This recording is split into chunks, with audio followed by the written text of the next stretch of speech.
کچھ درویش ہیں، درویش اللہ والے، جنہوں نے واقعی بند کیا ہوا ہے اپنے اوپر خواہشوں کا دروازہ. وہ کہتے ہیں نہیں دروازہ نہیں کھولنا ورنہ یہ دوبارہ بند نہیں ہوتا. یاد رکھ لینا، کچھ درویش ہیں جنہوں نے اپنے اوپر دروازہ، خواہشات کا دروازہ اپنے اوپر وہ نہیں کھولتے. ایک سلطان یحییٰ نام کا بادشاہ گزرا ہے، عرب کے کچھ حصوں کا حکمران تھا، تو اس کو بڑا شوق تھا لوگوں کو بانٹنے کا. دو قسم کے لوگ ہوتے ہیں نا، کچھ کو جمع کرنے کا شوق ہوتا ہے، کچھ کو شوق ہوتا ہے کوئی روٹی کھا لے. حضرت ابراہیم علیہ السلام بغیر مہمان کے کھانا، کچھ ایسے بھی ہوتے ہیں جن کے گھر بندہ چلا جائے تو پتیلی پہ ڈھکنا دے لیتے ہیں. اپنا اپنا فرق ہے نا جی، ہر آدمی کا اپنا اپنا ذوق ہے. منت کرتے ہیں کسی کی. مجھے بڑی بات پسند ہے شیخ سعدی کی، قرضے لے لے کے مہمان نوازی کرتے تھے. ایک دن سارے مقروض کٹھے ہو گئے، کہنے لگے بابے پیسے دے.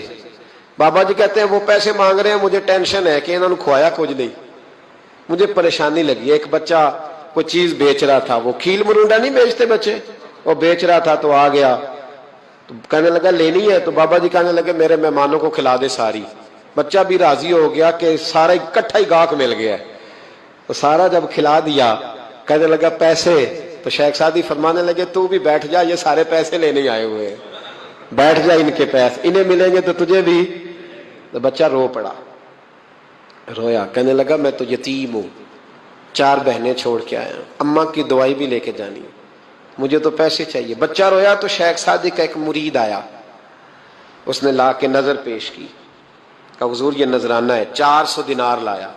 تو حضرت سعدی نے سب کو دیے، بچے کو بھی دیے. سب لوگ چلے گئے تو ان قرض لینے والوں میں سے ایک بندہ سمجھدار تھا، حضرت سعدی کے پاس آ کے کہنے لگا بابا سمجھ نہیں آئی، ہم برسوں سے لینے آ رہے تھے مل نہیں رہے تھے، کتنے مہینوں سے مانگ رہے ہیں نہیں مل رہے تھے، آج فٹافٹ مل گئے. تو شیخ سعدی بزرگ تھے نا، تو بزرگوں والی بات کر گئے، کہنے لگے تم میں رونے والا کوئی نہیں تھا نا، پوری مجلس میں ایک بھی رونے والا ہو تو سب کا کام بن جاتا ہے. رونے والا عاشق دا کم رونا توڑا، اے بنا رویو نہیں منظوری، بنا رویو نہیں منظوری تے بنا رویو نہیں منظوری. عاشق سدا ہی روندا رہندا، پاویں وصل ہوئے تے پاواں دوری. کا رونے والا ایک آ گیا ہے تو سب کا کام بن گیا ہے. تو کچھ لوگوں کو شوق ہوتا، بادشاہ کو سلطان یحییٰ عرب کے کچھ حصوں کا بادشاہ تھا، شوق بڑا تھا لوگوں کو کھلانے پلانے کا، بڑا شوقین تھا، بڑا بانٹتا تھا. اور کئی دفعہ معاذ اللہ اس پر فخر بھی کرتا تھا جو نہیں کر، تکبر سے بھی کہتا تھا بڑی جائیدادیں آؤ جس نے لینا ہے، تکبر بھی کرتا تھا معاذ اللہ جو نہیں کرنا چاہیے تھا. ایک دن جامع مسجد کے باہر کھڑے ہو کے نا بانٹنے لگا. کوئی فقیر آیا تو ایک مٹھی بھر کے اشرفیاں دے دی، کسی کو سونا دے دیا، کسی کو چاندی دے دی. ایک درویش بابا جی کونے میں بیٹھے ہوئے، اسی کسی دے کچھ بھی نہیں لگ دے، کوئی ضرورت نہیں، کونے میں بیٹھے. آپ یقین کریں، آپ تھوڑا سا رخ ادھر کریں دنیا پیچھے پیچھے ہو جاتی ہے. اگر آپ پیچھے بھاگیں گے تو آگے دوڑ کے بھاگے گی. یہ مزاج ہے قوم کا، کسی کا حال پوچھ لیں وہ بگڑ جاتا ہے، کہتا ہے مجھ سے کوئی کام ہوگا تبھی تو پوچھا ہے. اور آپ چپ کر جائیں، خاموش ہو جائیں، یہ بھی بڑی مصیبت ہے. کہ پیار کر لیں تو اس کا بھی نقصان دیکھنے میں آتا ہے، کہتے ہیں پتہ نہیں میرے اندر کیا لالچ ہے، کیا خوبی ہے جس وجہ سے مجھ سے اتنی محبت ہو رہی ہے. وہ بابا جی کونے میں توجہ ہی نہیں کی. جب توجہ نہ کی تو سلطان کی توجہ خود بخود ہو گئی.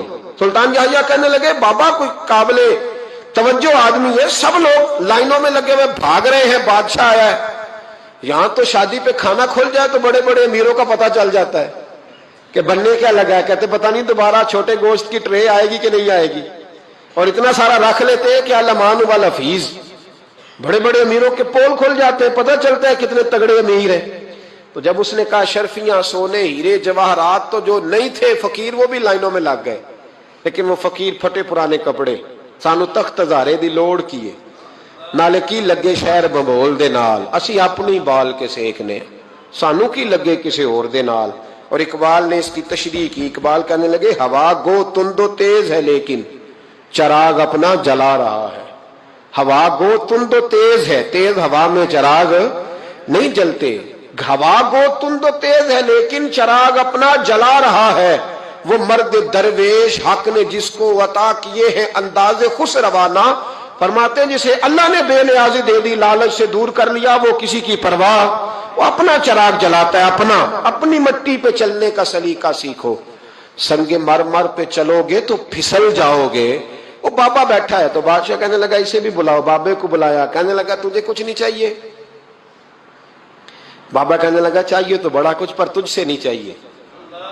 کہا کس سے چاہیے؟ فرمایا اس سے چاہیے جو دے کے حساب نہیں پوچھتا, بغیر حساب دیتا ہے, اس سے چاہیے. کہنے لگا نہیں, دروازہ کھلا ہے, تو بھی لے لے. بابا کہنے لگا میں لے تو لوں پر تو دے کچھ نہیں نہ سکتا. بادشاہ کو غصہ آیا, اکڑ تھی, تکبر تھا. کہنے لگا تو کیوں نہیں میں دے سکتا, تو سوال کر. تو بابے نے ساتھ والے فقیر سے لکڑی کا کالا پیالہ پکڑا, ہوتے نا فقیروں کے پاس مانگ, لکڑی کا کالا پیالہ, تو کہا لو دے دو کچھ. اس نے فوری طور پر سونے کی اشرفیاں مٹھی بھری اور لکڑی کے پیالے میں ڈالی. اب جب پیالے میں ڈالی تو کڑ کڑ کی آواز تو آئی, پر پتہ نہیں وہ کدھر گئی ساری اشرفیاں. دوسری مٹھی ڈالی تو پھر کڑ کڑ کی آواز آئی, پر اشرفیاں کدھر گئی کوئی پتہ نہیں چلا. تیسری, چوتھی, پانچویں, بابے کا پیالہ خالی کا خالی. 2 دفعہ بھی, 4 دفعہ بھی. یہ بادشاہ لوگ ضدی ہوتے ہیں, مانتے نہیں جلدی, کیونکہ کسی نے بتا دیا ہوتا ہے نا سارا کچھ تم ہی ہو, اڑ جاتے. ہاں, جو جس منصب پہ بھی بادشاہ ہوتا ہے اڑ جاتا ہے. اس نے کہا میں بھی ضدی ہوں, پیالہ بھر کے چھوڑنا ہے. ایک بوری منگا لی, دوسری منگا لی, تیسری منگا لی. بابا خوش ہے, مطمئن ہے, چلو ڈالو, تم نے کہا تھا ملیں گی. اب وہ مٹھی ڈالتا, کبھی اشرفیاں, کبھی ہیرے, کبھی چاندی, پر پتہ نہیں کدھر جاتی. بالآخر آہستہ آہستہ بیک ہونے لگ گیا. وزیر کہنے لگا بادشاہ پیچھے سے بوریاں ختم ہو گئی ہیں, اب نئی منگانے لگیں گی, پیچھے کوئی چیز بھی نہیں, ختم ہو گیا سارا کچھ. انسان کسی کو کیا دے سکتا ہے؟ کیا ہاں وہ انسان بڑا نوازتے ہیں جن کے پاس خزانے بھی اللہ کے دیے ہوئے ہوتے ہیں, وہ نوازتے ہیں لوگوں, وہ نوازتے. کہا تو کیا دے سکتا ہے؟ بادشاہ جب تنگ آ گیا نا بادشاہ, تو گھوڑے سے نیچے اتر آیا اور بابے کے پیروں میں بیٹھ کے کہنے لگا بابا یہ پیالہ ہے کس بلا کا نام, نیچے کون سا کنواں ہے کہ جو کنواں جو نیچے گراتا ہی جاتا ہے اور جو بھرتا ہی نہیں ہے. تو اب بادشاہ کا ہاتھ رکا تو بابے نے پیالہ چھوڑ دیا اور بڑا قیمتی لفظ کہا. بابا کہنے لگا بادشاہ یہ انسانی خواہشات کا پیالہ ہے, یہ انسان کی خواہشوں کا پیالہ ہے, یہ لالچ کا پیالہ ہے, یہ کبھی بھر سکتا. انسان کبھی کہتا ہے یا اللہ اپنا مکان دے دے بڑا راضی ہوں, اسے اپنا مل جاتا ہے, پھر کہتا ہے نہیں سوسائٹی میں ہونا چاہیے. پھر سوسائٹی میں اللہ دیتا ہے تو کہتا ہے 5 مرلے کا چھوٹا ہے. اس کے نفس کا پیالہ کبھی بھرتا. نبی پاک علیہ السلام نے فرمایا تھا اس خواہش کے پیچھے نہ لگنا جو تمہیں نئی خواہش میں ڈال دے. کوئی نہیں سمجھ آئی بات کیا, بڑی بات کر دی حضور نے ایک جملے. مسند امام احمد بن حنبل میں حدیث ہے, فرمایا اس خواہش کے پیچھے نہ لگنا جو تمہیں ایک نئی خواہش میں ڈال دے, اس کے پیچھے نہ لگنا. اور فرمایا اس خواہش کے پیچھے نہ لگنا جو تمہیں بے جا خواہشوں کے پیچھے لگا دے. لوگوں کے للے تللے, پریشانیاں, آزمائشیں, لالچ, ہوس, وہ پریشانی وہ اتنی اوڑھ لی ہے لوگوں نے کہ دلوں سے تقوی, روحانیت, عبادت, درد, ذوق, شوق ختم ہو گیا. دنیا ہی دنیا بچی ہے, دولت ہی دولت بچی ہے, باقی ہر چیز کو نفس کا سانپ ڈس گیا. محدث ابن جوزی رحمۃ اللہ علیہ فرماتے ہیں میرے شہر کا ایک مالدار شخص تھا تو ایک بڑی ناگن خرید کے لایا. ناگن سونے کا انڈا دیتی تھی ناگن, پر انڈا سونے کا انڈا دیتی تھی. اس کے بال بچوں نے بھی, ایک ہی بیٹا تھا, بیوی تھی, انہوں نے کہا ابا یہ ناگن ہے, اس کا کام ڈسنا ہے, تو خیال کر. کیا کہا تھا حضرت سلطان بہو نے, کھارے کھو کدی مٹھے نہیں تھیندے, پاویں سہ منا گڑ پائیے تے سپاں دے پت کدی میتھ نہیں تیندے, پاویں چولیاں دودھ پیائیے.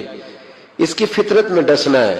تو یہ ڈسے گی, بات ختم ہو گئی. کہا نہیں, سونے کا انڈا دیتی ہے. رکھ لیا گھر میں. بکری رکھی ہوئی تھی, پالتو بکری, بکری کو ناگن نے ڈس لیا, بکری تڑپ کے مر گئی. بیوی اور بیٹا کہنے لگے خیال کر, بکری کو ڈس لیا نا اس نے کہا بکری کتنے کی؟ کہا 6 دینار کی. سونے کا انڈا کتنے کا؟ کہا 50,000 دینار کا. تو کہنے لگا چھوڑو, انڈا تو مل رہا ہے نا, اگرچہ ناگن ہے, انڈا تو آ رہا ہے نا. کچھ دنوں کے بعد گھر میں گھوڑا رکھا تھا, گھوڑے کو ڈس لیا, تڑپ کے مرا گھوڑا. اس کو پھر سمجھایا بیوی اور بیٹے نے کہ بس کر دے, یہ ناگن ہے, یہ ڈسے گی. اس نے کہا گھوڑا کتنے کا؟ کہا 20 دینار کا. تو انڈا کتنے کا؟